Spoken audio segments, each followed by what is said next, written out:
How to assemble your automatic neck cleaner. Take your head unit, flip it on over,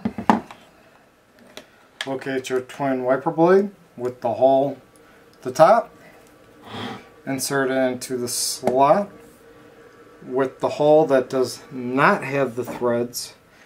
Insert the long thumb screw into the hole.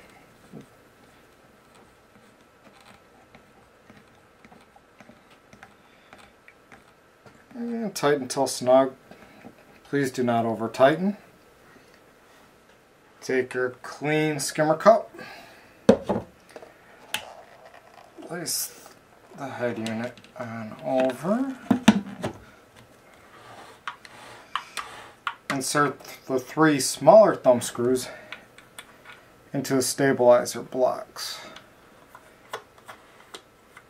You just want to thread them in just so that the very tips of them are touching the cup surface.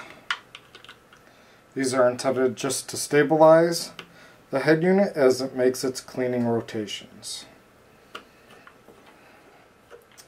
Now, careful when you're threading these in that you don't cross thread them or strip them out.